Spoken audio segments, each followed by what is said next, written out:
హోటల్లో వాళ్ళు పేదోళ్ళు పని చేసుకొని వాళ్ళ జీవితం తీసుకొని వాళ్ళ పిల్ల భార్యను దాదుకొని వచ్చిన వాళ్ళని కూడా నీ రూమ్లో పిలుచుకొని ఆ హోటల్లో పనిచేసే ఒక కుక్కర్ను కొట్టినట్టు కొట్టి ఆనందపడ్డ నీచుని ఇవాళ నీ బతికేమైంది?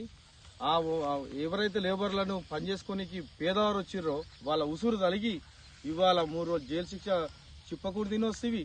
నీ భవిష్యత్తు నీకు అర్థమవుతుందా? రోడ్డు మీద నేను కుక్క కూడా తెక్కలేదు. కుక్క అట్లా పోతుంటే కుక్క నయమో ఈ కుక్క పర్వాలేదు అంటాను, కానీ నీ భవిష్యత్తు నీవు కుక్క కన్నా నీచమైన పరిస్థితి వచ్చింది. చేరియాల్లో నీకు ఇంకా సిగ్గు రాదు. నువ్వేదో నేనేదో పెద్ద మొగోణ్ణి, వీరుణ్ణి, నీ వీరతనం నీ మొగతనం అంతా ప్రజలకు చుట్టుపక్కల ఈ జనగామ కాన్స్టిట్యూన్సీ అందరూ తెలుసు. ఇప్పటికైనా నువ్వు 2 మూసుకొని ఇంట్లో కూర్చో, లేకపోతే నీకు నేను చెప్తున్నా ఇదే రోజు ఇంకోసారి పిచ్చి డ్రామాలు దింగి హుషారు దింగినామనుకో లద్నూరు శ్రీనివాసరెడ్డి ఏందో నీకు చూపిస్తాడు. ఆ రోజు రానియకు. ఆ రోజు వచ్చిందా అయితే ఆ బ్రహ్మదేవుడు వచ్చినా కూడా ఆపడు. ఆ రోజు వస్తే కబాదారు చెప్తానా, సిగ్గు శరం ఉంటే ఒక రెడ్డి పుట్టుక పుడితే నీకు జరిగిన అవమానాలకు నిన్ను కుక్కగా నీనంగా చూస్తారు ఇక్కడ ప్రజలు.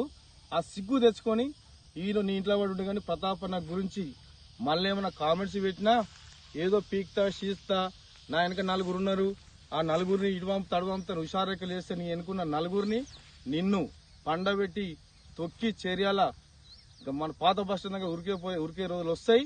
ఆ రోజులు వచ్చేటట్టు వేసుకుంటున్నావు నువ్వు. ఎందుకంటే నీకు ఆ పేదలను కొట్టిన ఉసురు తలుగుతుంది. ఆ ఉసురు అనేది తలిగింది. ఆ ఉసిరే నీకు వెంబడించుకుంటూ ఇవాళ నీకు ఆ పరిస్థితి వస్తే వాళ్ళని నువ్వు ఎట్లా కొట్టినావో నిన్ను అట్లా కొట్టే పరిస్థితి వస్తుంది. తెచ్చుకుంటున్నావు నువ్వు. ఈ గబర్దార్ చెప్తున్నా, ఇప్పటికైనా సిగ్గుశరం ఉంటే అన్ని మూసుకొని కూసో.